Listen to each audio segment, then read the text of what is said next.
ठीक है, अपना क्वेश्चन है भाई जेई मेन 2025 का ये क्वेश्चन है। Consider two blocks A and B of masses m1 equal to 10 kg, m1 equal to 10 kg and m2 equal to 5 kg that are placed on a frictionless table. जिनको एक frictionless table में रखा गया है। The block A moves with constant speed v equal to 3 meter per second. जो पहला block है उसकी स्पीड क्या है, 3 मीटर पर सेकंड। ठीक, towards block B kept at rest. जो ब्लॉक बी है वो किस पे है, रेस्ट पे। ठीक, a spring with constant k equal to 3000 newton per metre is attached to block B as shown in the figure. After the collision, suppose blocks A and B along with the spring at constant compression state move together. ये दबने के बाद दोनों साथ में move करने लग जाते।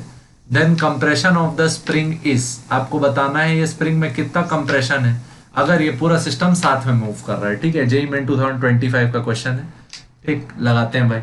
मैं सबसे पहले क्या देखेंगे कि टक्कर के पहले का ये कंडीशन है, तो यहाँ मोमेंटम ऑफ ए लिखोगे तो क्या लिखोगे, m1 इंटू वी। m1 का वैल्यू कितना हो गया, 10 इंटू 3। ठीक, मोमेंटम ऑफ बी कितना हो गया, mb इंटू वी बी, तो 0 आ गया, वेलोसिटी नहीं थी। मोमेंटम ऑफ सिस्टम इनिशियल अपने को पता है कितना, P A plus P B, जिसका वैल्यू आएगा 30 kg मीटर पर सेकेंड। अब हम लोग जानते हैं in any type of collision, in any collision momentum of system is conserve. भले ही वो कंजर्व, ठीक, भले ही वो इलास्टिक हो या फिर इनइलास्टिक हो।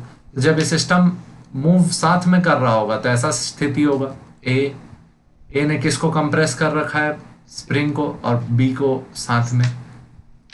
ए और बी का जो कंबाइंड स्पीड है लेट से वो क्या है, वी। ठीक, और वी एफ लिख लेते हैं जिसका वैल्यू हमको नहीं पता। ए का मास कितना है 10 kg और बी का मास कितना है 5 kg। तो एम टोटल का जो वैल्यू है वो कितना होगा, 10 kg प्लस 5 kg, जिसका वैल्यू कितना हो गया 15 kg। ठीक, तो यहाँ सिस्टम का मोमेंटम फाइनल लिखोगे तो पी एफ का वैल्यू क्या आएगा, M total into final velocity. M total का वैल्यू कितना है 10 प्लस 5 15 kg और फाइनल वेलोसिटी क्या है वी एफ। अब मोमेंटम कंजर्वेशन का मतलब क्या होता है कि अगर एक्सटर्नल फोर्स 0 हो तो इनिशियल मोमेंटम और फाइनल मोमेंटम क्या होते हैं, बराबर। तो अप्लाई कर देते हैं, momentum of the system initial equal to momentum of the system final.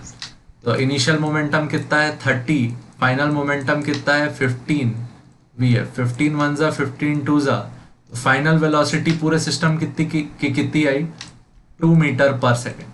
ठीक, जब वो साथ में चल रहा था सिस्टम तो उसकी वेलोसिटी कितनी है 2 मीटर पर सेकेंड। अब ये ध्यान देंगे कि शुरू में जो अपने पास एनर्जी थी वो किस फॉर्म में थी, काइनेटिक। ठीक, टक्कर के बाद कुछ एनर्जी किसमें स्टोर हो गई होगी, स्प्रिंग में। ठीक, तो कुछ काइनेटिक एनर्जी कन्वर्ट हो गई किसमें, स्प्रिंग पोटेंशियल एनर्जी में। और जो काइनेटिक एनर्जी कन्वर्ट हो गई वो किस रूप में दिखेगी हमको, लॉस के रूप में। ठीक, तो अपन लिखेंगे energy lost, kinetic energy lost equal to gain in spring potential energy, या फिर इसमें भी लगा सकते हैं क्या, ये since friction is absent total energy initial is equal to total energy final. तो टोटल एनर्जी इनिशियल क्या होती, initial potential energy plus initial kinetic energy equal to final potential energy plus final kinetic energy. इससे सोचना सबसे आसान है। ठीक है, तो इनिशियल का पोटेंशियल एनर्जी हाफ के 0 स्क्वायर, स्प्रिंग कंप्रेस नहीं थी। काइनेटिक एनर्जी सिर्फ पहले ब्लॉक के पास थी, half M A V A का स्क्वायर, सेकंड ब्लॉक रेस्ट पे था। पोटेंशियल एनर्जी फाइनल क्या हो जाएगा, अच्छा अपने को क्या बताना है, कंप्रेशन इन द स्प्रिंग, तो हाफ के एक्स स्क्वायर प्लस, अब काइनेटिक एनर्जी दोनों ब्लॉक्स के पास है तो हाफ दोनों का मास ऐड कर देते हैं क्योंकि साथ में चल रहे हैं, तो M A plus M B into final velocity का क्या स्क्वायर। इसको सॉल्व करेंगे तो हाफ, पहले ब्लॉक का मास कितना था 10 kg और स्पीड कितनी थी 3 मीटर पर सेकंड, तो इसका वी ए का स्क्वायर।